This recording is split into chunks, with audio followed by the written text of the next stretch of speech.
ಅಥವಾ ರಿಸರ್ವೇಷನ್ ಯಾರಿಗೆ? SC ಗಳಿಗೆ ಅಂತ ಹೇಳ್ತೀವಿ. ST ಗಳಿಗೆ, SC ಗಳಿಗೆ, OBC ಗಳಿಗೆ. ಈ ದೇಶದಲ್ಲಿರೋ ಎಲ್ಲರಿಗೂ ಕೂಡ ಒಂದು ಕೋಟಾ ಇದೆ, ಒಂದು reservation. After receiving 103 amendments, constitutional amendment ಬಂದಮೇಲೆ EWS ಕೋಟಾ ಬಂದಮೇಲೆ. ಹಾಗಿದ್ರೆ ಶೆಡ್ಯೂಲ್ ಕ್ಯಾಸ್ಟ್ ಅಂದ್ರೆ ಯಾರು? Article 366/24 of the constitution of India 1950 ಹೇಳಿದೆ. ಆರ್ಟಿಕಲ್ 341 ಕೆಳಗಡೆ ಪ್ರೆಸಿಡೆನ್ಷಿಯಲ್ ಲಿಸ್ಟ್ ಅಲ್ಲಿ ಇರುತ್ತಲ್ಲ, ಕ್ಯಾಸ್ಟ್ ಬರ್ತಾರಲ್ಲ, they are consider as A schedule caste. ನಾವು ನಿಮ್ಮ ಜಾತಿ ಯಾವ್ದು ಅಂದ್ರೆ ಶೆಡ್ಯೂಲ್ ಕಾಸ್ಟ್ ಅಂತ ಹೇಳ್ತೀವಿ. ಹೊಲೆಯ ಅಂತನೋ, ಮಾದಿಗ ಅಂತನೋ, ಬೇರೆ ಜಾತಿಗಳು ಏನೋ ಭೋವಿ ಅಂತನೋ, ಲಂಬಾಣಿ ಅಂತನೋ, ಚಲವಾದಿ ಅಂತನೋ, ಅದನ್ನ ಸಾಮಾನ್ಯವಾಗಿ ಯಾರು ಸಾಮಾನ್ಯವಾಗಿ ಬಳಸಲ್ಲ, ವಿದ್ಯಾವಂತರಂತೂ ಬಳಸಲ್ಲ. ಅವ್ರೇನ್ ಮಾಡ್ತಾರೆ, ನಾವು ಯಾವಾಗ ಪ್ರೊಟೆಕ್ಟಿವ್ ಶೀಲ್ಡ್ ಅಲ್ಲಿ SC ಅಂತ ಹೇಳ್ತೀವಿ. ಯಾಕೆ ಈ ವಿಷಯ ಮಾಡ್ತಾ ಇದ್ದೀನಿ ಅಂತ ಹೇಳ್ತಂದ್ರೆ, ಈ ಸಬ್ಜೆಕ್ಟ್ ಇದೆಯಲ್ಲ, ಸುಪ್ರೀಂ ಕೋರ್ಟ್ ತೀರ್ಪಿನ ನ್ಯಾಯದಾನದ ಮಹತ್ವದ ಆಯಾಮಗಳು ಏನಾಯ್ತು. ಈಗ ಅಲ್ಲಿ ನಮ್ಮ ಸಹೋದರ ಕೋಟೇಳಿ ಸಂತೋಷ ಮಾಡಿದಾಗೆ ಪಂಜಾಬ್ನಲ್ಲಿ ಏನು ಸರ್ವಿಸ್ ರಿಸರ್ವೇಷನ್ ಆಕ್ಟ್ ಇತ್ತು, ಅದರ ಕಾನ್ಸ್ಟಿಟ್ಯೂಷನ್ ವ್ಯಾಲಿಡಿಟಿನ ಯಾವಾಗ ಡಿಸ್ಪ್ಯೂಟ್ ಸ್ಟಾರ್ಟ್ ಆಯಿತು, ಆ ಕ್ಷಣಕ್ಕೆ ಇಂಟರ್ನಲ್ ರಿಸರ್ವೇಷನ್ ಕಾನ್ಸೆಪ್ಟ್ ಹುಡ್ಕೋದು ಅಲ್ವಾ. ಇನ್ ಮೀನ್ ಟೈಮ್ ಈ ವಿಚಾರ ಕೇಸ್ ಬಂದಾಗ ಎಲ್ಲರೂ ಹೋಮೋಜಿನಿಯಸ್ ರೀ, ಶೆಡ್ಯೂಲ್ ಕ್ಯಾಸ್ಟ್ ಅಂತ ಹೇಳಿದ್ರೆ ಲಿಸ್ಟ್ ಅಲ್ಲ ಒಂದೇ. ಹಾಗಾದ್ಮೇಲೆ ನಿಮಗೆ ಇಂಟರ್ನಲ್ ರಿಸರ್ವೇಷನ್ ಹೇಗೆ ಕೊಡ್ತಾರೆ, ಅದು ಅನ್ಕಾನ್ಸ್ಟಿಟ್ಯೂಷನಲ್. ನೀವು 341 ಅಮೆಂಡ್ಮೆಂಟ್ ಇರ್ತೀರಾ, ಅದು ಸೇರಿಸ್ತೀರಾ, ಪಾರ್ಲಿಮೆಂಟ್ ಅಲ್ಲಿ ಕಾನ್ಸ್ಟಿಟ್ಯೂಷನ್ ಅಮೆಂಡ್ಮೆಂಟ್ ಮಾಡ್ಕೊಂಡು ಬನ್ನಿ ಅಂತ ಈ ತರದ ಒಂದು ಲಾಜಿಕಲ್ ಅಂಡ್ ಇಂಟೆಲೆಕ್ಚುಯಲ್ ವಾದ ಬಂತು. ಆದ್ರೆ ದಲ್ವೀಂದರ್ ಸಿಂಗ್ ವರ್ಸಸ್ ಸ್ಟೇಟ್ ಆಫ್ ಪಂಜಾಬ್ನಲ್ಲಿ ಯಾಕೆ ತುಂಬಾ ಇಂಪಾರ್ಟೆಂಟ್ ಅಂತ ಹೇಳ್ತಾರೆ ಅಂದ್ರೆ, ಈ ವಿಚಾರ ಕೇಸ ಬಳಸಿದಂತ ಹೋಮೋಜಿನಿಯಸ್ ಪದನ ಹೆಟ್ರೋಜಿನಿಯಸ್ ಅಂದ್ರೆ ಒಂದು ಪದದಲ್ಲಿ ಆ ಕಾನ್ಸೆಪ್ಟ್ ಹೊಡೆದ. ಈ ಹೋಮೋಜಿನಿಯಸ್ ಹೆಟ್ರೋಜಿನಿಯಸ್ ಅಂದ್ರೆ ಏನು? ಹೋಮೋಜಿನಿಯಸ್ ಅಂದ್ರೆ ಏಕರೂಪದ, ಹೊಲೆಯನ್ನು ಒಂದೇ, ಮಾದಿಗನು ಒಂದೇ, ಗೋವಿಂದ ಒಂದೇ, ಲಂಬಾಣಿನೂ ಒಂದೇ, ಅವರೊಳಗೆ ಮನೆ ನಾವು ಬರಲಿಲ್ಲ. ಈ ವರ್ಡಿಕಲ್ ಹೇಳಿದ್ರು ಏನಂತ ಹೊರನೋಟಕ್ಕೆ ಎಲ್ಲ ಹೋಮೋಜಿನಿಯಸ್ ಒಂದೇ ಅಂತ ಕಾಣಿಸುತ್ತೆ, ಬಟ್ ಇದಾದ್ರೆ ಹೆಟ್ರೋಜಿನಿಯಸ್ ರೀ, ಅವ್ರ ಮಧ್ಯ ಸಾಂಸ್ಕೃತಿಕ ಭಿನ್ನತೆಗಳಿದೆ ಒಂದು ಪ್ರತಿಪಾದನೆ ಸ್ಟಾರ್ಟ್ ಆಗುತ್ತೆ. ಈ ಸಾಂಸ್ಕೃತಿಕ ಭಿನ್ನತೆ ಇದ್ರೆ ಏನಾಗುತ್ತೆ? ಸಾಂಸ್ಕೃತಿಕ ಭಿನ್ನತೆ ಇತ್ತಂದ್ರೆ ಸಾಮಾಜಿಕವಾದ ವೈಪರೀತ್ಯಗಳು ಜಾಸ್ತಿ ಆಗುತ್ತೆ. ಸಾಮಾಜಿಕ ವೈಪರೀತ್ಯಗಳು ಅಥವಾ ಸಾಮಾಜಿಕವಾಗಿ ಈಗ ಈಗ ಪ್ರೀವಿಯಸ್ ಮಾಡ್ತಾರೆ, ಯಾರೋ ಒಂದು ಬ್ರಾಹ್ಮಣನಿಗೆ ಒಂದು ಸೌಟ್ ಇದ್ರೆ ಸಾಕು, ಗಂಟೆ ಇದ್ರೆ ಸಾಕು, ಅನ್ನೋ ಬದುಕೊಂಡ್ಬರ್ತಾರೆ. ನಾನು ಆಗಮ ಕಲಿತೀನಿ, ನನ್ನ ಭಾಷೆ ಸ್ಪಷ್ಟ ಇದೆ, ಶುದ್ಧ ಇದೆ, ನನ್ನ ಕಲಿಕೆ ನನಗೆ ಗೌರವ ಇದೆ ಮಾಡಕ್ ಬಿಡ್ತಾರ? ಬಿಡಲ್ಲ ಅಲ್ವಾ.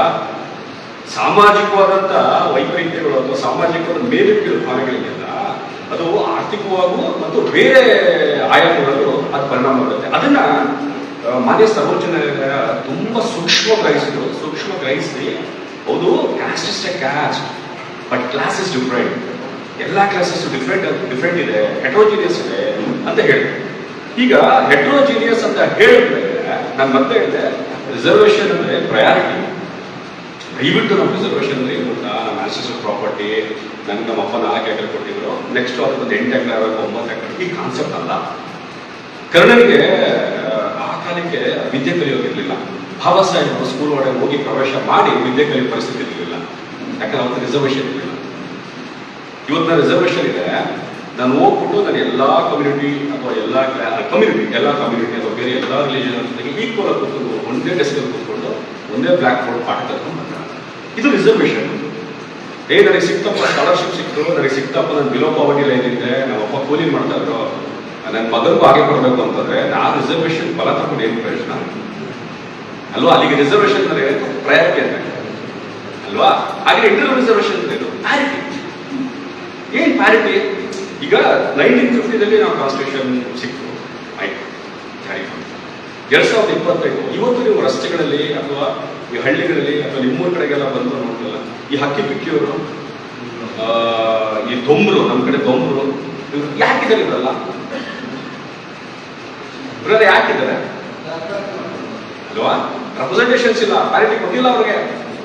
ಪ್ಯಾರಿಟಿ ಯಾಕೆ ಕೊಡ್ಬೇಕು ಸರ್? ಇವ್ರು ಲೆದರ್ ವರ್ಕ್ ಮಾಡ್ತಿದ್ರಂತೆ ಸರ್, ಸಪ್ರಾಣಿ ತಿಂತಾದ್ರಂತೆ, ಊರಿಂದ ಹೊರಗಿದ್ರಂತೆ, ಅವ್ರಿಗೊಂದು ಪ್ರಯಾರಿಟಿ ಸಿಕ್ತು, ನನಗೂ ಅದೇ ಪ್ರಯಾರಿಟಿ ಮೇಲೆ ನನಗೂ ಒಂದು ಚಾನ್ಸಸ್ ಕೊಡಿ, ಪ್ರಯಾರಿಟಿ ಕೊಡಿ ನನ್ನ ರೆಪ್ರೆಸೆಂಟೇಷನ್ ಇರೋದು ಇಂಟರ್ನಲ್ ರಿಸರ್ವೇಷನ್ ಕಾನ್ಸೆಪ್ಟ್ ಅದಲ್ವಾ. ಈಗ ನಾನು ಹೇಳಿದ್ನಲ್ಲ, ಆರ್ಟಿಕಲ್ 366/24 ಶೆಡ್ಯೂಲ್ ಕ್ಯಾಸ್ಟ್ ಅಂತ ಹೇಳುತ್ತೆ. ಬಂಧುಗಳೇ, ನಾನು ಹೇಳ್ಕೊಳ್ಳೋದು ಶೆಡ್ಯೂಲ್ ಕ್ಯಾಸ್ಟ್ ಅಂತಂದ್ರೆ ನಾನೇನು ಕೀಳು, ನನ್ನ ಕೊಳಕ, ನನ್ನ ಅಪಭ್ರಂಶ ಅಥವಾ ನನ್ನ ಕಲ್ಚರಲಿಸ್ಟಲ್ಲೋ ಇದೆಲ್ಲ ಕಾನ್ಸ್ಟಿಟ್ಯೂಷನ್ ಯಾವತ್ತೂ ಅಪ್ರಿಷಿಯೇಟ್ ಮಾಡಿಲ್ಲ. ಸೋಷಿಯಲಿ, ಎಜುಕೇಶನಲ್ಲಿ, ಪೊಲಿಟಿಕಲಿ ಬ್ಯಾಕ್ವರ್ಡ್ನೆಸ್ ಇರುವಂಥದ್ದು. ಆ ಬ್ಯಾಕ್ವರ್ಡ್ನೆಸ್ ರಿಸರ್ವೇಶನ್ ಕೊಟ್ಟಿದ್ದು, ಆಯ್ತಾ. ಸೊ ಹಾಗಾಗಿ ಈ ಇಂಟರ್ ರಿಸರ್ವೇಶನ್ ವರ್ಡಿಕ್ಟ್ ಏನ್ ಬಂತು, ಅದು ಶೆಡ್ಯೂಲ್ ಕಾಸ್ಟ್ ಇರುವಂತ ಎಲ್ಲಾ ಕ್ಯಾಸ್ಟ್ಗಳು ಹೋಮೋಜಿನಿಯಸ್ ಅಲ್ಲ, ಹೆಟ್ರೋಜಿನಿಯಸ್. ತುಂಬಾ ಕ್ಯಾಸ್ಟ್ಗಳು ಜಾತಿಗಳು ಇನ್ನ ರೇಸೇ ಆಗಿಲ್ಲ, ಬೆಳಕಿಗೆ ಬಂದಿಲ್ಲ, ಪರಿಗಣನೆಗೆ ಬಂದಿಲ್ಲ, ಅದು ಕಾಣಿಸ್ಕೊಂಡೇ ಇಲ್ಲ ಅನ್ನೋ ಒಂದು ಕಾರಣದ ಮೇಲೆ ಕೊಟ್ಟಿದ್ದಾರೆ, ಆಯ್ತಾ.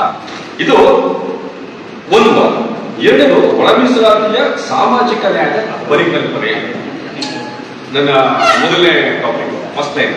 ನಾನು ಕೇಳ್ತೀನಿ, ಈಗ ಸೋಕಾಲ್ಡ್ ಅಂಬೇಡ್ಕರ್ಸ್, ಸೋಕಾಲ್ಡ್ ನಾವು ಬುದ್ಧಿಜೀವಿಗಳು ಈ ಸಾಮಾಜಿಕ ನ್ಯಾಯ ಕಂಡ್ರೆ ಸಾಮಾಜಿಕ ನ್ಯಾಯ ಇಲ್ಲಿ ಕಾನ್ಸ್ಟಿಟ್ಯೂಷನ್ ಎಲ್ಲಿದೆ ಸಾಮಾಜಿಕ ನ್ಯಾಯ ಅಂದ್ರೆ ಏನು? ನಾವು ಹಾಕೋಬೇಕಾದ ಮೂಲಭೂತ ಪ್ರಶ್ನೆಗಳು, ಸಾಮಾಜಿಕ ನ್ಯಾಯ ಅಂದ್ರೆ ಏನು? ಪ್ರಿಯಾಂಬಲ್ ಆಫ್ ದಿ ಕಾನ್ಸ್ಟಿಟ್ಯೂಷನ್ ಅಲ್ಲಿ ಜಸ್ಟಿಸ್ ಅಂತ ಪದ ಬಳಸಿ ಕಾಮ ಹಾಕಿ ಸೋಷಿಯಲಿ, ಎಜುಕೇಶನ್, ಪೊಲಿಟಿಕಲಿ ನ್ಯಾಯ ಅಂತ ಹೇಳ್ತಾರೆ. ಮತ್ತೆ ಒಂದೇ ಪದಲೇ ಸೋಷಿಯಲ್ ಜಸ್ಟಿಸ್ ಕೊಟ್ಬಿಡ್ರಿ ಅಂತ ಹೇಳಲ್ಲ. ಅದು ಇಲ್ಲಾರ ಕೂತ್ಕೊಂಡು ನಾವೆಲ್ಲ ಖಾದಿ ಹಾಕೊಂಡು ಇನ್ನೇನೋ ಹಾಕೊಂಡು ಅಲ್ವಾ, ನಾನು ಸಾಮಾಜಿಕ ನ್ಯಾಯದ ಪರ. ಏನು ಸಾಮಾಜಿಕ ನ್ಯಾಯ? ಸೊ ಜಸ್ಟಿಸ್ ಅಂತ ಹೇಳಿದರೆ to provide justice politically, socially, education. ಹಾಗೆ ಜಸ್ಟಿಸ್ ಅಂದ್ರೆ ಏನು? ಏನ್ ಜಸ್ಟಿಸ್ ಅಂದ್ರೆ ಏನು? ಸಮಾನತೆ. Wrong. What's meant by justice? Justice mean fair treatment.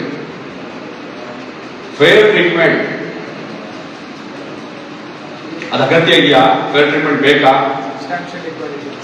Substantial ಈಕ್ವಾಲಿಟೀಸ್. ಈಗ ನಾನು ಹುಟ್ಟು ಬಂದಂತ ಟಿ ನರಸೀಪುರ ತಾಲೂಕು ಗೋಪಾಲಪುರ ಗ್ರಾಮ. ನನ್ನ ಮಾದಿಗ ಸಮುದಾಯದ ಕೇರಿ ಆಗ್ತದೆ. ಅದ್ರ ಕೆಳಗಡೆ ನಾವೇನು ಪೌರ ಕಾರ್ಮಿಕರು ಸಿಂಪರ್ಸ್ ಅಂತ ಹೇಳಿದ್ರು, ಅವರೊಂದಷ್ಟು ಮನೆಗಳಿದೆ. ನನ್ನ ಚೈಲ್ಡ್ಹುಡ್ ಅಲ್ಲಿ ಅಲ್ಲೊಂದು ಸಿನಿಮಾ ಹಾಕಿದ್ರು ಟಿವಿಯಲ್ಲಿ, ನೋಡಲಿಕ್ಕೆ ಹೋದಾಗ ಅವ್ರು ಕೊಟ್ಟಿದ್ದು ಪ್ರಸಾದಕ್ಕೆ ದುಡ್ಡಿದ್ದಾರೆ. You believe it or not, ಮುತ್ತಜ್ಜನ ಮನೆಯಿಂದ ಆಚೆಗೆ ಗಂಜಲಾಗಿ ಸ್ನಾನ ಮಾಡಿಸ್ಬೋದು, ದೊಡ್ಡ ಡ್ರಾಮಾ ಮಾಡ್ತೀನಿ, ಇರೋದು ಜಲಗಾಮ ಊಟ ಮಾಡ್ಕೊಂತೀನಿ ಅಂತ. This is true. ನಾನು ಅವಾಗ ನಮ್ಮ ಮನೆ ಹೆಂಚಿನ ಹೊರಹಾಕ್ಬಿಟ್ಟಿದ್ದೆ ಚಿಕ್ಕವರಾಗಿದ್ದಾಗ. ಹಿಂಸೆ ಕೊಡ್ತಾ ಇದ್ದಾರೆ ನೀವು, ಚಡ್ಡಿ ಬಿಚ್ಚಿ ಹಾಕ್ಬಿಟ್ಟು ನನಗೆ ತೊಪ್ಪಲ್ಲಿ ನೀರು ಸ್ನಾನ ಮಾಡಿಸೋದು. ಜಸ್ಟಿಸ್ ಕೊಟ್ಟಿದ್ದೀವಾಗಿದ್ರೆ ಜಸ್ಟಿಸ್ ಇದೆಯಾ ಅಂತ ಸಾಮಾಜಿಕ ನ್ಯಾಯ ಇದೆ. ತೀರ್ಪು ಅಂದ್ರೆ ಸಾಮಾಜಿಕ ನ್ಯಾಯದ ಪರಿಕಲ್ಪನೆಯನ್ನು ಆಯ್ತಪ್ಪ. ಆಗಸ್ಟ್ 2024 ಜಡ್ಜ್ಮೆಂಟ್ ಬಂತಲ್ಲ, 24 ಜಡ್ಜ್ಮೆಂಟ್ ಬಂತಲ್ಲ. ಈ ರಾಜ್ಯದಲ್ಲಿ ನಾನು ಇಂಟರ್ ರಿಸರ್ವೇಶನ್ ಅನ್ನ ಒಪ್ಕೋಬೇಕು, ಈ ಸರ್ಕಾರವನ್ನು ಕೊಡಬೇಕು ಅಂತ ಹೇಳಿದ್ರು 1 ವರ್ಷದ ಹೋರಾಟ. ಖಾಸಗಿ ಸಾಮಾಜಿಕ ನ್ಯಾಯ ಅಲ್ವಾ? ಒಂದು ಆಂಗಲ್ 30-35 ವರ್ಷಗಳ ಹೋರಾಟ ಮಾಡಿದಾರಲ್ಲ ಬರೀ ಇಂಟರ್ ರಿಸರ್ವೇಶನ್ ಮೂವ್ಮೆಂಟ್ ಸ್ಟಾರ್ಟ್ ಆದಾಗ 10 ವರ್ಷ, ರೈಟ್ ನನಗೆ 40 ವರ್ಷ. ನಾನು ಆ ಹೋರಾಟಗಳಿದ್ದಲ್ಲ, ಅದು ಗೊತ್ತೂ ಇಲ್ಲ, ಅದರಲ್ಲಿ ಆಕ್ಟಿವ್ ಪಾರ್ಟಿಸಿಪೇಷನ್ಸ್ ಇರಲಿಲ್ಲ ನನಗೆ. ಅದು ಕಷ್ಟವನ್ನು ಈಗ ಓದ್ಕೋದಾಗೆ. ಈಗ ಸಹೋದರ ಕೋಟಿನಿ ಸಂತೋಷ್ ಅವರು, ಭಾಸ್ಕರ್ ಪ್ರಸಾದ್ ಅವರು, ಅಮ್ಮಣ್ಣವರು, ಇವುಗಳ ಹೋರಾಟ, ನನ್ನ ಅಣ್ಣ ಮಧು, ರವಿ, ಇವುಗಳ ಹೋರಾಟದಿಂದ ಕಷ್ಟ ಗೊತ್ತಾಗುತ್ತೆ ನನಗೆ. ನಿಜನ ಇನ್ನೊಂದು ಜನ ಈ ಪರಿಸ್ಥಿತಿ ಇದ್ದಾರೆ. ನಾನು ಕೇಳೋದು, ಒಂದು ಸಮುದಾಯದ ಒಂದು ಗುಂಪು 30-35 ವರ್ಷಗಳ ಕಾಲ ಒಂದು ಮಾತ್ರ ನೆನಪಿದೆ, ಪೌಡ ಶ್ರೀರಾಮ ಮೂವ್ಮೆಂಟ್ ಅಂತ ಮಾಡಬೇಕಾದ್ರೆ ಆರ್.ಎಸ್. ಡಿಫೆನ್ಸ್ ಇದೆ ಹೋಮ್ ಮಿನಿಸ್ಟ್ರು ನಮ್ಮ ಸಮುದಾಯದ ಬಹುಪಾಲು ಮಹಿಳೆಯರಿಗೆ ಮತ್ತೆ ಇವರುಗಳಿಗೆ, ಮಿಡ್ಲೇಜ್ ಅವ್ರಿಗೆ ಹಲವು ರಕ್ತವನ್ನ ಕೊಡಿದ್ರು ವಿಧಾನಸೌಧದಿಂದ. ನಾವು ಹೈಕೋರ್ಟ್ ಇಟ್ಕೊಂಡು ಯಾಕೆ ಕಿತ್ತಾಡ್ತಾರೆ ಇವರು, ಯಾಕೆ ಏನ್ ಗೊತ್ತಾ, ಹಿಪೋಕ್ರಸಿ ಎದುರು ಮಾತಾಡೋದ್ರಿ. ನನ್ನ ಕಡೆ ಪ್ರಾಕ್ಟಿಕಲಿಟಿ ಬೇರೆ ಇದೆ. ಈಗ ನಾನು ಎಸ್ ಮಾಡಿ ಹೋಮೋಜಿನಿಯಸ್ ಅಲ್ಲ ನಾನು ಅಲ್ವಾ. ಯಾಕೆ ನನ್ನ ಮಗ ಹುಟ್ಟಿದಾರೆ, ಅವ್ನಿಗೆ ಮನೆ ಕೇಳಿದ್ರೆ ಸ್ವೀಟ್ ಫುಡ್ ಕಟ್ಸಪ್ಪ ಅಂತ ಹೇಳ್ತಾರೆ, ಮನೆ ಬೇಕಾದ್ರೆ ಸ್ವೀಟ್ ಫುಡ್ ಬೇಕು ಬಂದಿರ್ತಾರೆ. Is not homogeneous. ಅವ್ರು ಹೋಮೋಜಿನಿಯಸ್ ಅಲ್ಲ. ನಾನು ನನಗೆ ರಿಸರ್ವೇಶನ್ ಸಿಕ್ಕಿ ನಾನು ಕೂಡ ನನ್ನ ಮಗನಿಗೆ ನಾನು ಆಗ್ಬೇಕು, ಹೈಕೋರ್ಟ್ ಜಡ್ಜ್ ಆಗಬೇಕು, ಸುಪ್ರೀಂ ಕೋರ್ಟ್ ಜಡ್ಜ್ ಆಗಬೇಕು, ನೆಕ್ಸ್ಟ್ ಕೊಡು ನನ್ನ ಮಗನಿಗೆ ಕೊಡೋ ರಿಸರ್ವೇಶನ್ ಅಂತಂದ್ರೆ ನಾನು ಆಶೆ ಪಡ್ತೀನಿ ಅಲ್ವಾ. ಸೊ ಆ ವಿಷಯ ಕೇಳ್ಕೊಂಡು ಇಷ್ಟು ಹೋರಾಟ ಮಾಡಾದ್ಮೇಲೆ ಸಾಮಾಜಿಕ ನ್ಯಾಯ ಅಂತ ಹೇಳ್ತೀವಲ್ಲ, ಪರಿಕಲ್ಪನೆ ಅಂತ ಹೇಳ್ತೀವಲ್ಲ, ಖಾಲಿ 3 ದಿವಸದಲ್ಲಿ ಇಡೀ ಒಂದು ಗ್ರೂಪ್, ಒಂದು ಸಮುದಾಯ ಮಾಡಕ್ಕಾದಂತ ಒಳ ಮೀಸಲಂತ ಹೋರಾಟ ಮಾಡಿದಾಗ ಪ್ಲಾಟಿಂಗ್ ಬರೆದಿರುವಂತ ಸರ್ಕಾರಗಳು ರಿಟೈರ್ಡ್ ಜಸ್ಟಿಸ್ ನಾಗಮೋಹನ್ ದಾಸ್ ಒಂದು ಕಮಿಷನ್ ಫಾರ್ಮ್ ಮಾಡ್ಕೊಂಡು ವರ್ಷಾಂತರ ರಿಪೋರ್ಟ್ ಕೊಟ್ಟಾಗ ಕನ್ಕ್ಲೂಷನ್ ಎಂಪೈರಿಕಲ್ ಡೇಟಾ ಬೇಕ್ರಿ, ಮತ್ತೊಂದು ಬೇಕ್ರಿ, ಅದು ಬೇಕು, ಇದು ಬೇಕ್ರಿ ಅಂತ ನೀವು ಟಿಪ್ಪ ತರಿಸಿದ್ಮೇಲೆ ಈ 3 ದಿವಸದಲ್ಲಿ ನಿಮ್ಗೆ ಬಂದ್ಬಿಡ್ತಾ ಕ್ಲಾರಿಟಿ ಸಿಕ್ಬಿಡ್ತಾ. ನಿಮ್ಗೆ 3 ದಿವಸದಲ್ಲಿ ಕ್ಲಾರಿಟಿ ಕೊಡಂಗಿದ್ದಿದ್ರೆ 30 ವರ್ಷ ಹೋರಾಟ ಆಗ್ತಿತ್ತು. 100 ಕೋಟಿ ರೂಪಾಯಿ ವ್ಯರ್ಥ ಕಮಿಷನ್ ಯಾಕೆ ಆಗ್ತಿತ್ತು? ಸರ್ಕಾರ ಏನು ಒಂದು ಮನೆ ದುಡ್ಡನ್ನು ಅವ್ರು ಪಿಕ್ಚರ್ ಅಂತ ಆಸೆ ತಂದು ಕಮಿಷನ್ಸ್ಗಳನ್ನ ಫಾರ್ಮ್ ಮಾಡಲ್ಲ, ಕಮಿಷನ್ಸ್ಗಳನ್ನ ಅಪಾಯಿಂಟ್ ಮಾಡಲ್ಲ, ಮತ್ತೆಲ್ಲ ಕೆಲಸಗಳನ್ನ ಮಾಡಕ್ ಹೋಗಲ್ಲ. ನಾವು ಕಟ್ಟುವಂತ ಟ್ಯಾಕ್ಸ್ ದುಡ್ಡುಗಳು ಅಲ್ವಾ? ಯಾಕೆ ಬೇಕಿದ್ದಾಗಿದೆ? ಯಾಕೆ ಸಾಮಾಜಿಕ ನ್ಯಾಯ ಇದೆಯಾ? ಇನ್ನೂ ಇದೆಯಾ ಸಾಮಾಜಿಕ ನ್ಯಾಯ? ರೈಟ್, ನಾನೊಬ್ಬ ನ್ಯಾಯವಾದಿಯಾಗಿ ಇಟ್ಕೊಂಡು ನಾನು ಇದನ್ನ ತುಂಬಾ ನೋವು ವಿಷಯದಿಂದ ಹೇಳ್ತಾ ಇದ್ದೀನಿ. ಒಡ್ಡಿಗೆ ಬರೋಕ್ಕಿಂತ ಮುಂಚೆನೇ ಸಾಮಾಜಿಕ ನ್ಯಾಯ ಇರಲಿಲ್ಲ, ಒಡ್ಡಿಗೆ ಬಂದ್ಮೇಲೆ ಸಾಮಾಜಿಕ ನ್ಯಾಯ ಇಲ್ಲ. ಸಾಮಾಜಿಕ ನ್ಯಾಯ ಇತ್ತು ಅಂತಂದ್ರೆ ಸುಪ್ರೀಂ ಕೋರ್ಟ್ ಕ್ಲಾರಿಟಿ ಸಿಕ್ಕದ್ಮೇಲೆ 6 ಮತ್ತು 1 ರೇಷನಲ್ಲಿ 7 judges they are not laymen, they are not illiterates. ಇದೊಂದು ಜಡ್ಜ್ಮೆಂಟ್ ಬರೀಬೇಕಂದ್ರೆ ಕುಲಶಾಸ್ತ್ರದ ಬಗ್ಗೆ ಎಷ್ಟು ಓದ್ತಾ ಇರ್ಬೇಕು, ಎಷ್ಟು ಹೇಳ್ತಾ ಗೊತ್ತಾ? ನೀವು ಆ ಜಡ್ಜ್ಮೆಂಟ್ ಅಂದ್ರೆ ಓದ್ಬೇಕು. ನೀವು ಇವತ್ತು ಬಾಬಾ ಸಾಹೇಬ್ ಹೇಳ್ತಾರೆ ಏನಂತ, ನೀವು ದಲಿತರು ಅಂತ ಹೇಳಿದಾಗ ಸಬ್ ಕ್ಲಾಸಿಫಿಕೇಶನ್ಸ್ ಮಾಡ್ಕೊಂಡು ಹೋಗಕ್ಕೆ ಹೋಗ್ಬೇಡಿ, don't going to divide them ಅಂತ ಹೇಳ್ತಾರೆ. See our beloved honourable former honourable justice D Y. Chandrachud ಹೇಳ್ತಾರೆ, ಹೆಟ್ರೋಜಿನಿಯಸ್ ಅದು ವೈವಿಧ್ಯತೆ ಇದೆ, ಅದು ಭೇದಗಳಿದೆ, ಭಿನ್ನತೆಗಳಿದೆ. ಈಗ ಅದೇ ಉದಾಹರಣೆ ಕೊಟ್ಟಲ್ಲ ನಾನು. ಇದನ್ನ ಒಪ್ಕೋಬೇಕಾದಂತ ರಿಯಾಲಿಟಿ ಅಲ್ವಾ? ಹಾಗಿದ್ರೆ ಜಡ್ಜ್ಮೆಂಟ್ ಬಂದ್ಮೇಲೆ ನಮಗೆ ಸಿಕ್ಕಿದೆ ಸೋಷಿಯಲ್ ಜಸ್ಟಿಸ್. ಫಸ್ಟ್ ಈಗ ಜಸ್ಟಿಸ್ ಅಂತ ಜಸ್ಟಿಸ್ ಅಂದ್ರೆ ಏನಂತ ಅರ್ಥ ಆಗುತ್ತೆ? ನಾವು ಸೋಷಿಯಲ್ ಜಸ್ಟಿಸ್ ಬಗ್ಗೆ ಮಾಡೋದು ಅಲ್ವಾ? ಇವತ್ತು ನಾನು ಪ್ರಕಾಶ್ SC ಬರ್ಸ್ಕೊಂಡ್ಬಿಟ್ಟೆ, ಈಗ ನಾಳೆ ಮಾದಿಗ ಅಂತ ಬರ್ಸ್ಕೊಂಡಿದ್ದೆ. ನೆಕ್ಸ್ಟ್ ನನ್ನ ಮಗ ಭಾಗವತ್ ಜನ್ಯ SC ಮಾದಿಗ ಹಾಕ್ಕೊಳ್ಳೋ, ಅವನು ರಿಸರ್ವೇಶನ್ ಇಲ್ಲ. ಈ reservation quality, inter reservation quality ಆಯ್ತಾ?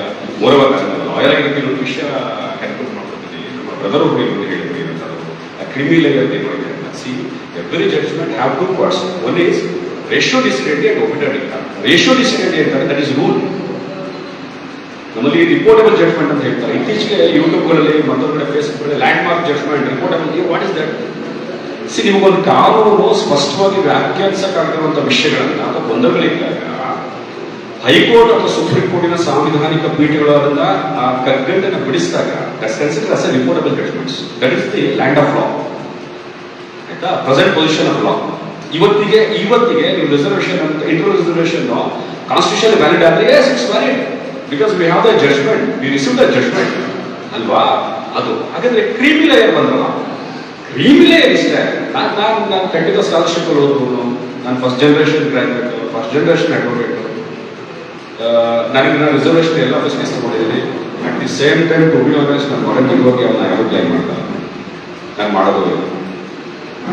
ಅದನ್ನ ಗಡಿಸಿತ್ತು ಅಂತ ನಾನು ಓದ್ಕೊಳ್ಳಿ, ಒಂದು ಬರ್ಕೊಳ್ಳಿ, ಬೆಳ್ಕೊಳ್ಳಿ. ಇಲ್ಲ ಅಂತಂದ್ರೆ ನನಗೆ ಸಮುದಾಯದ ಇನ್ನೊಂದು ದುರ್ಬಲ. ಈಗ ನಾವು 1000 ರೂಪಾಯಿ ಪ್ಯಾಂಟ್ ಹಾಕಿದೀವಿ, ಇವತ್ತು ರಾತ್ರಿ ಏನ್ ತಿನ್ಬೇಕು ಅಂತ 1 ಅವರ್ ಮುಂಚೆ ಯೋಚನೆ ಮಾಡ್ತೀವಿ ನಾವು. ಚಿಕನ್ ಪ್ರೋಟೀನ್ ಇದೆ, ಚಿಕನ್ ಟಿಕ್ಕಾ ತಿನ್ಬೇಕು, ಮಲೆ ಸ್ಯಾಂಡ್ವಿಚ್ ತಿನ್ಬೇಕು, ವೈಟಮಿನ್ಸ್ ಇರುತ್ತೆ, ಶುಗರ್ ಲೆವೆಲ್ ತಿನ್ಬೇಕು ಅಂತ ನಾನು ಯೋಚನೆ ಮಾಡ್ತೀವಿ. ಬಟ್ ನಾವು ಎಕ್ಸಾಮ್ಸ್ಗಳು ಬರೆಯಕ್ಕೆ ಹೋದಾಗ ಅಥವಾ ಕೆಲವು ಜಡ್ಜಸ್ಗಳನ್ನು ಪಾಠ ಮಾಡಬೇಕಾದ್ರೆ ಕೆಲವು ಸೆಮಿನಾರ್ಸ್ ಪಾಠ ಮಾಡ್ತಾ ಇರ್ಬೇಕಾದ್ರೆ ನಾವು ನೋಡ್ತೀವಿ, ಲಿಟರಲಿ ಕಣ್ಣಲ್ಲಿ ನೀರು ಬರುತ್ತೆ ನನಗೆ. ಕೆಲವು ಹಾಕಿದ್ ಬರ್ತಾರೆ, ಬೀದರ್ ಬೆಳಗಾವಿ ಅಂತ ಹೆಣ್ಣು ಮಕ್ಕಳು ಬಸ್ ಸ್ಟ್ಯಾಂಡಲ್ಲಿ ಮಲಗಿ ಬರ್ತಾರೆ. ನಮ್ಮ ತರ್ಡ್ ವಿಷಯದಾಗುತ್ತೆ, ನಾವು ರೂಮ್ ಬುಕ್ ಮಾಡ್ಬೇಕಾ, ತಿಗಣೆ ಇದೆಯಾ ಇಲ್ವಾ, ಬೆಡ್ ಬಾಕ್ಸ್ ಇದೆಯಾ ಇಲ್ವಾ ನೀವು ನೋಡ್ರಿ, ವೈಫೈ ಇದೆಯಾ ನೋಡ್ರಿ. ನಾನು ಹೋಗ್ಬಿಟ್ಟು ನಾನೇ ನಮ್ಗೆ ರಿಸರ್ವೇಶನ್ ಕೊಡೋ ಇದೆಲ್ಲ. ಹಾಗಾದ್ರೆ ಈ ವಿಷಯಗಳನ್ನ ನಮ್ಮ ಸಮಾಜದಲ್ಲಿರುವಂತಹ ಸೋ ಕಾಲ್ಡ್ ಪೊಲಿಟಿಷಿಯನ್ಸ್ ಯಾಕೆ ಅರ್ಥ ಮಾಡಿಸಲ್ಲ? ನಾವ್ಯಾಕೆ ನಮ್ಮ ಜನ ಜಾಗೃತಿ ಆಗ್ತಾ ಇಲ್ಲ ಅಂತಂದ್ರೆ, ನಾವು ಶಾಲೆಯಲ್ಲಿ ಬೇಕಾದ್ರೆ ಕರೆಕ್ಟ್ ಪಾಠ ಕೇಳಲ್ಲ, ಬೇಡದ ಜಾಗ ತಲೆಗೆಸ್ಕೊಂಡು ನಮ್ಮ ರೂಲ್ ಫ್ರೇಮ್ವರ್ಕ್ಸ್ ಇರೋದು, ಲೆಜಿಸ್ಲೇಚರ್ಸ್ ಇರೋದು, ಲೆಜಿಸ್ಲೇಚರ್ಸ್ ಅವ್ರು ಪಾಠ ಮಾಡೋದು ಬೇಕಿಲ್ಲ. ನಮ್ಮನ್ನ ಗೊಂದಲದಲ್ಲಿ ಕಾದ್ರೆ ಸಾಕು. ಹಾಗಿದ್ರೆ ನಮ್ಮ ಜವಾಬ್ದಾರಿ ಏನು? ನಾವು ಸುಮ್ಮನೆ ಬೊಂಬಡ ಹೊಡೆಯಲ್ಲ, ರಿಸರ್ವೇಶನ್ ಅದಂಗ ಕಟನ ಮಾಡುತ್ತೆ ಕಾನ್ಸ್ಟಿಟ್ಯೂಷನ್. ನಾನು ಕೇಳುತ್ತೆ, ನಾನು ಸುಮ್ಮನೆ ಮಾತಾಡೋದೇ ವಿಷಯ. 30 ವರ್ಷದ ಹೋರಾಟ ಸುಪ್ರೀಂ ಕೋರ್ಟ್ ಅಲ್ಲಿ ದಲಿತರ ವಿಷಯಕ್ಕೆ ಸಂಬಂಧಪಟ್ಟ ಹಾಗೆ ಈ ಕೇಸು ಫೈಲ್ ಆಗಿದೆ. ಇದರ ಬಗ್ಗೆ ವಾದ ಮಾಡಿದ್ದಾರೆ. ಎಷ್ಟು ಜನ ಅಡ್ವೊಕೇಟ್ಸ್ ದಲಿತರಿದ್ದಾರೆ? ಯಾರು ರೆಪ್ರೆಸೆಂಟ್ ಮಾಡಿದ್ದಾರೆ ಆಧಾರ್ ಕಾರ್ಡ್? ವೈ ಅಡ್ವೊಕೇಟ್ಸ್ ಇಲ್ವಾ? ಕ್ವಾಲಿಟಿ ಇಲ್ವಾ? ಇಚ್ಛಾಶಕ್ತಿ ಇಲ್ವಾ? ಸಾಮಾಜಿಕ ನ್ಯಾಯ ಫೈನಲ್ ಅಂತ ಎಫರ್ಟ್ ಮಾಡ್ತೀನಿ. ಸಾಮಾಜಿಕ ನ್ಯಾಯ ಪುಸ್ತಕದಲ್ಲಿ ಬಂದರೆ, ಜಡ್ಜ್ಮೆಂಟ್ ಅಲ್ಲಿ ಬಂದರೆ, ಕಾನ್ಸ್ಟಿಟ್ಯೂಷನ್ ಇದೆಯಲ್ಲ ಎಲ್ಲ ಇಂಪ್ಲಿಮೆಂಟೇಷನ್ ಬರಬೇಕು, ಖಂಡಿತವಾಗೂ ಬರಬೇಕು. ಮತ್ತೆ ಇಂಟರ್ ರಿಸರ್ವೇಷನ್ ಅಗತ್ಯ. ಅಟ್ ದಿ ಸೇಮ್ ಟೈಮ್ ಹೇಳಿದರೆ ಸುಪ್ರೀಂ ಕೋರ್ಟ್ ಅವರು ಈ ಇಂಟರ್ ರಿಸರ್ವೇಷನ್ ಇದೆಯಲ್ಲ ಇವು ಹೇಳಿದ್ದಾರೆ ಇದು ಲಾಂಗ್ ಟರ್ಮ್ ಪರ್ಮನೆಂಟ್ ಅಲ್ಲ. ದಯವಿಟ್ಟು ಅದನ್ನು ಅರ್ಥ ಮಾಡ್ಕೋಬೇಕು ನಾವು. ಪರ್ಮನೆಂಟ್ ಅಲ್ಲ. ಈ ಢಾಟಾ ಈ ದತ್ತಾಂಶಗಳು ಇದು ಬದಲಾಗ್ತದೆ, ರೂಪರೇಷೆಗಳು ಬದಲಾಗಬಹುದು, ಖಂಡಿತವಾಗೂ ಬದಲಾಗುತ್ತೆ. ಸೊ ಆ ನಿಟ್ಟಿನಲ್ಲಿ ನಾನು ದಯಮಾಡಿ ನಿಮ್ಮ ಹತ್ರ ಕೇಳ್ಕೊಳ್ಳೋದಷ್ಟೇ, ನಾವು ಏನೇನೋ ಓದ್ತೀವಿ, ಏನೇನೋ ಕಲಿತೀವಿ, ಫೇಸ್ಬುಕ್ ಬಗ್ಗೆ ತಿಳ್ಕೊತೀವಿ, ಇನ್ಸ್ಟಾಗ್ರಾಮ್ ಬಗ್ಗೆ ತಿಳ್ಕೊತೀವಿ, ಮತ್ತೇನೋ ವಿಷಯ ಜಿಮ್ನಾಸ್ಟಿಕ್ ಬಗ್ಗೆ ತಿಳ್ಕೊತೀವಿ, ನ್ಯೂಟ್ರಿಷನ್ಸ್ ಬಗ್ಗೆ ತಿಳ್ಕೊತೀವಿ, ಇತ್ತೀಚೆಗೆ ಫ್ಯಾಷನ್ ಡಿಸೈನಿಂಗ್ ಬಗ್ಗೆ ತಿಳ್ಕೊತೀವಿ. ಹಾಗೆ ಮನೇಲಿ ಒಂದು ದೇವ್ರ ಫೋಟೋನೋ ಬೇರೆ ಏನೋ ಇಟ್ಕೊಳ್ತೀವಿ ನೀವು ವರ್ಷಕ್ಕೆ, ಆಯ್ತಾ? ಕಾನ್ಸ್ಟಿಟ್ಯೂಷನ್ ಪುಸ್ತಕ ಇಟ್ಕೊಳ್ಳಿ, ಲಾಜಿಕಲ್ ಆಗಿ ಓದಿ ದಯಮಾಡಿ. ಮೊದಲು ಶೆಡ್ಯೂಲ್ ಕ್ಯಾಸ್ಟ್ ಅಂದರೆ ಯಾರು, ರಿಸರ್ವೇಷನ್ ಏನು, ಪ್ರಯಾರಿಟಿ ಅಂದ್ರೇನು, ಪ್ಯಾರಿಟಿ ಅಂದ್ರೇನು, ಆರ್ಟಿಕಲ್ 16 ಕ್ಲಾಸ್ 4 ಏನು, ಆರ್ಟಿಕಲ್ 15 ಕ್ಲಾಸ್ 4 ಏನು. ನಾನು ಅದ್ರ ಬಗ್ಗೆ ಮಾತಾಡಬೇಕಿತ್ತು. Santosh Pilot sir already ಮುಗಿಸಿದ್ರು.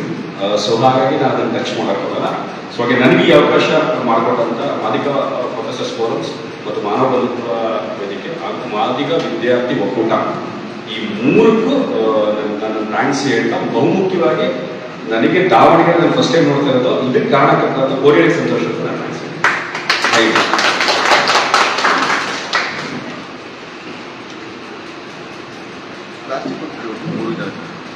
ಮೀಸಲಾತಿ ಎಂದರೇನು, ಸಾಮಾಜಿಕ ನ್ಯಾಯ ಅಂದ್ರೇನು, ಸಾಮಾಜಿಕ ವೈಪರೀತ್ಯಗಳು ಹೆಂಗದವು, ಸಮಾಜದೊಳಗೆ ಅವಕಾಶಗಳನ್ನು ಕೊಟ್ಟೈತಿ, ಮೀಸಲಾತಿ ಹೆಂಗಿದೆ, ಅದನ್ನು ಹೆಂಗೆ ಪಡ್ಕೋಬೇಕು, ಏನು ಯಾವ ರೀತಿಯ ಅಂತಂದು ಬಹಳ ಅದ್ಭುತವಾಗಿ ಏನು ಡಾಟಾಗಳ ಮೂಲಕ ನಿಮಗೆ ತಿಳಿಪಡಿಸಿದಂಥ ಈ ಒಂದು ಗೋಷ್ಠಿಯ ಏನು ಶ್ರೀ ವಿ ಪ್ರಕಾಶ್ ಸರ್ ಏನು ಹೈಕೋರ್ಟ್ ನ್ಯಾಯವಾದಿಗಳು ಮೈಸೂರು, ಇವರಿಗೆ ತುಂಬ ಹೃದಯದ ಧನ್ಯವಾದಗಳು. ಈ ಗೋಷ್ಠಿಯ ಅಧ್ಯಕ್ಷತೆ ವಹಿಸಿಕೊಂಡಂತ ಬಾಪೂಜಿ ಕತ್ರಿಕಿಯವರು ಇವರನ್ನು ಕುರಿತುಬಿಟ್ಟು ನಾಲ್ಕು ಮಾತುಗಳನ್ನು ಆಡಬೇಕೆಂದು ತಮ್ಮಲ್ಲಿ ಕೇಳಿಕೊಳ್ಳುತ್ತೇನೆ.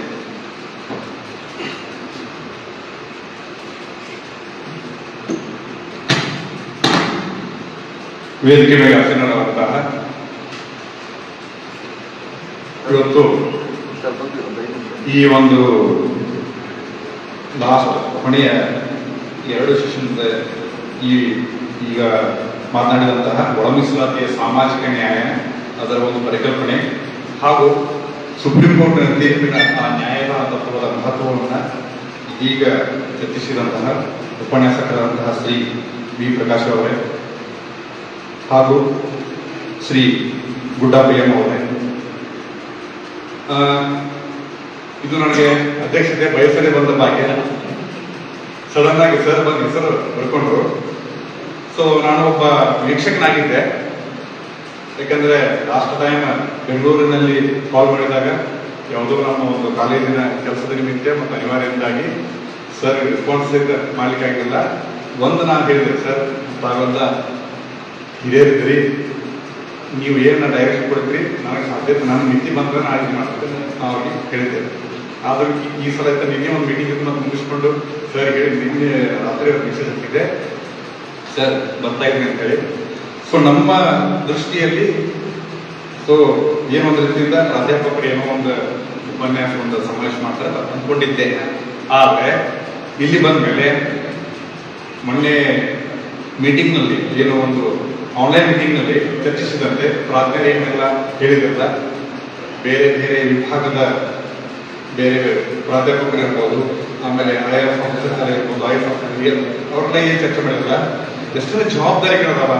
ನಾವು ಕೇವಲ ಪ್ರಾಧ್ಯಾಪಕನಾಗಿ ಒಂದು 4 ಗೋಡೆಗಳ ಮಧ್ಯೆ ವಿದ್ಯಾರ್ಥಿಗಳಿಗೆ ಶುಷ್ಕ ಒಂದು ವೈಚಾರಿಕತೆಯನ್ನು ಬಿತ್ತುವುದು ಮಾತ್ರ ಅನ್ಕೊಂಡಿದ್ದೆ, ಅದೇ ಸಾಧನೆ ಅನ್ಕೊಂಡಿದ್ವಿ.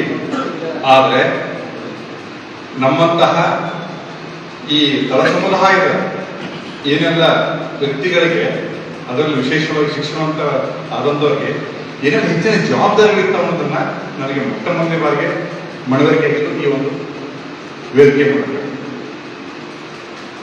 ಕೇವಲ ಪಾಠ ಮಾಡುವುದು ಒಂದು ಶುಷ್ಕ ವೈಚಾರಿಕತೆ ಅಂದ್ರೆ, ಅನುಭವ ಚಳವಳಿಯಿಂದದ್ದು ಅದನ್ನು ಅನುಭವಿಸಿಕೊಂಡು ಆ ನಂತರ ಅದಕ್ಕೆ ಆ ಪಾಠಕ್ಕೆ ಜೀವನಕ್ಕೆ ಕೊಡುವುದಿಲ್ಲ, ಅಥವಾ ಈ ಒಂದು ಸಮುದಾಯದ ಸಂವೇದನೆಗಳನ್ನ ಇನ್ನೊಂದು ವರ್ಗಕ್ಕೆ ಮುಂದಿನ ಪೀಳಿಗೆಗೆ ಅದನ್ನ ಸ್ಥಳಾಂತರಿಸುವುದಿಲ್ಲ, ಅಥವಾ ಅದನ್ನ ಅರಿವನ್ನು ಮೂಡಿಸುವುದಿಲ್ಲ. ತುಂಬಾ ಜವಾಬ್ದಾರಿ ಕೆಲಸ ಅನ್ನೋದನ್ನ ನನಗೆ ಮೊಟ್ಟ ಮೊದಲನೇ ಬಾರಿ ಅನುಭವ. ಸೊ ಹೀಗಾಗಿ ಇದನ್ನು ಖಂಡಿತವಾಗಿ ಮಾಡೋಣ. ಮತ್ತು ನಮ್ಮ ಸರ್ ಯಾವಾಗಲೇ ಚರ್ಚೆ ಮಾಡ್ತಾ ಇದ್ರು, ಈ ಒಳ ಮೀಸಲಾತಿಯಲ್ಲಿ ಸಾಮಾಜಿಕ ನ್ಯಾಯ ಇದೆಯಾ ಅನ್ನೋ ಒಂದು ಕಾನ್ಸೆಪ್ಟ್ ಸರ್ ಹೇಳಿದ್ರಲ್ಲ, ಟೆಕ್ನಿಕಲ್ ವರ್ಡ್ಸ್ ಹೇಳಿದ್ರು, ಹೋಮೋಜಿನೇಟಿವ್ ಹೆಟ್ರೋಜಿನೇಟಿವ್ ಕುರಿತಾಗಿ.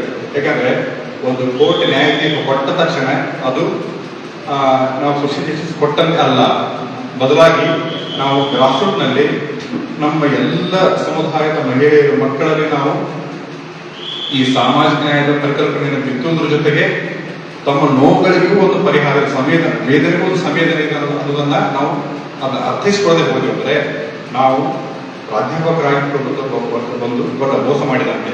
ಸೊ ಅದಕ್ಕಾಗಿ ನಮ್ಮ ಮೇಲೆ ದೊಡ್ಡ ಜವಾಬ್ದಾರಿ ಇದೆ. ಹೀಗಾಗಿ ಈ ಒಂದು ತೀರ್ಪು ಏನಿದೆಯಲ್ಲ ನಮಗೆ ಏಕಕಾಲ ಸುಖವನ್ನು ತಂದಿದೆ, ದುಃಖವನ್ನು ಸಿಗುತ್ತದೆ. ಸುಖ ಏನಂದ್ರೆ ನಾವು ಮಾದಿಗರಾಗಿ ನಾವು ಸ್ಪೆಸಿಫಿಕ್ ನಮ್ಮ ಜವಾಬ್ದಾರಿಗಳು ಸಿಗ್ತವೆ. ಎರಡನೇದು, ಮೊದಲು 17% ನಾವು ಮಾಡ್ತಿದ್ವಿ, ಕಾಂಪೀಟ್ ಮಾಡ್ತಾ ಇದ್ದೀವಿ. ಈಗ 6% ಬಂದು ನಾವು ಸೀಮಿತಗೊಂಡಿವಿ. ಆ ಒಂದು ಮಿನಿಮಾಲಿಟಿಯನ್ನ ನಾವು ಇದು ಮಾಡ್ಕೋಬೇಕು. ಯಾಕಂದ್ರೆ ನಮಗೆ ಸಮುದಾಯದಲ್ಲಿ ಇದ್ದಾರೆ, ಬೇರೆ ಡೋಮರ್ ಇದ್ದಾರೆ, ಇವ್ರ ಜೊತೆ ನಾವು ಕಾಂಪಿಟೇಷನ್ ಮಾಡ್ತಾ ಸ್ಪೋರ್ಟ್ಸ್ ನಮಗೆ ಸಿಕ್ಕಿದ್ದು ಐಡೆಂಟಿಫೈ ಮಾಡ್ಕೊಂಡು ನಮ್ಗೆ ಮಾದಿಗರಿಗೆ ಗುರುತಿಸಿದ್ರು. ಆದ್ರೆ ಇದೊಂದು ಒಳ್ಳೆಯ ಸಕ್ಸಸ್ ಅನ್ಕೊಂಡು ನಾವೆಲ್ಲ ಹೆಚ್ಚಿನ ಜವಾಬ್ದಾರಿ ಅಂದ್ರೆ ನಾವು ಇದು ಏನು ಹೆಚ್ಚಿನ ಒಂದು ಸ್ಪೆಸಿಫಿಕ್ ಆಗಿ ನಮಗೆ ನಮ್ಮ ಮುಂದಿನ ಯುವಕರಿಗೆ ನಾವು ಸರಿಯಾಗಿ ನಡೆಸ್ಕೊಂಡು ಹೋಗೋಣ ಅಂತಂದ ಮತ್ತು ನಮಗೆ ಹೆಚ್ಚಿನ ಜವಾಬ್ದಾರಿಗಳನ್ನ ಕೇವಲ ಹುದ್ದೆಗಳು ಅಷ್ಟೇ ಅಲ್ಲ, ಪ್ರಜ್ಞಾವಂತಿಕೆ ನಡೆಯೋದನ್ನು ನಾವು ರೂಢಿಸಿಕೊಂಡು ಅದನ್ನ ಜಾಬ್ ಆಗಿರ್ಬೋದು ಅಥವಾ ಇತರ ನಮ್ಮ ಬದುಕನ್ನು ನಾವು ಸಾರ್ಥಕಗೊಳಿಸಿಕೊಂಡಲ್ಲಿ ಈ ಮೀಸಲಾತಿಯ ಈ ಸಾಮಾಜಿಕ ನ್ಯಾಯವನ್ನು ಒದಗಿಸಿದಂತಾಗ್ತದೆ. ಈ ಹಿನ್ನೆಲೆಯಲ್ಲಿ ಏನೇ ಮುಂದೆ ನೋಡಿ ಈಗ ಪರ್ಮನೆಂಟ್ ಆಗಿ ಒಂದು ಶೆಡ್ಯೂಲ್ ಕಾಸ್ಟ್ ಒಂದು ಸಮಿತಿಯನ್ನ ರಚನೆ ಮಾಡ್ತಾರೆ. ಇದು ಸಬ್ಜೆಕ್ಟ್ ಕಂಡೀಷನ್ ಇರ್ತದೆ. ಪ್ರತಿ ಏನು ಬರ್ತದಲ್ಲ, ಏನೋ ಎಲ್ಲ ಬರುವಂತಹ ಪ್ರತಿಯೊಂದು ತೀರ್ಪುಗಳಾಗಿರ್ಬೋದು ಅವು ಸಬ್ಜೆಕ್ಟ್ ಚೇಂಜ್ ಇರ್ತದೆ. ಹೀಗಾಗಿ ನಮ್ಮ ನಿಜವಾದ ಒಟ್ಟಾರೆ ಪಾಪ್ಯುಲೇಷನ್ ಮೊತ್ತವನ್ನ ನಾವು ಸರಿಯಾಗಿ ಗುರುತಿಸಿಕೊಂಡು ಮುಂದೆ ನಾವು ಇನ್ನೂ ಹೆಚ್ಚಿನ ಸಂಖ್ಯೆ ನಮ್ಮ ಮಾದಿಗ ಜನಾಂಗ ಇದೆ, ಅವರೆಲ್ಲ ಬೇರೆ ಬೇರೆ ವರ್ಗದಲ್ಲೆಲ್ಲ ಇದ್ದಾರೆ. ಸೊ ಅವ್ರು ಇನ್ನೂ ಏನೇ ಅನ್ನೋದನ್ನ ನಮ್ಮ ಹಿರಿಯರು ತಮ್ಮ ಒಂದು ಅನುಭವದ ಮೂಲಕ ಮಾರ್ಗದರ್ಶನ ಕೊಟ್ಟಿದ್ದಾರೆ. ಆ ದಿಶೆಯಿಂದ ನಾವೆಲ್ಲ ಒಟ್ಟಾಗಿ ಹೆಜ್ಜೆ ಹಾಕುವಂತ ಹೇಳ್ತಾ ಈ ಅನಿರೀಕ್ಷಿತವಾದಂತಹ ಅಧ್ಯಕ್ಷೀಯ ಭಾಷಣಕ್ಕೆ ನಾನು ವಿರಾಮ ನೀಡ್ತೇನೆ. ಧನ್ಯವಾದಗಳು.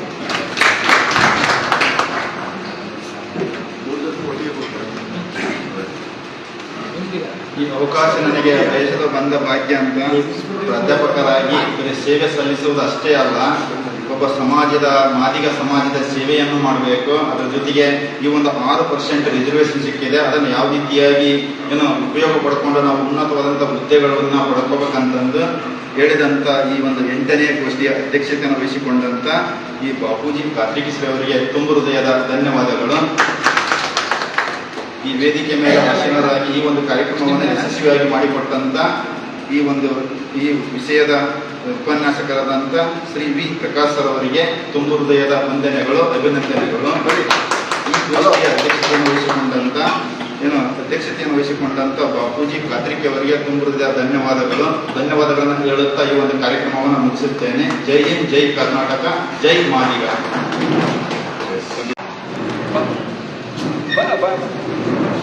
ರಿಸರ್ವೇಶನ್ ಬಂದಿದೆ ಬಾ.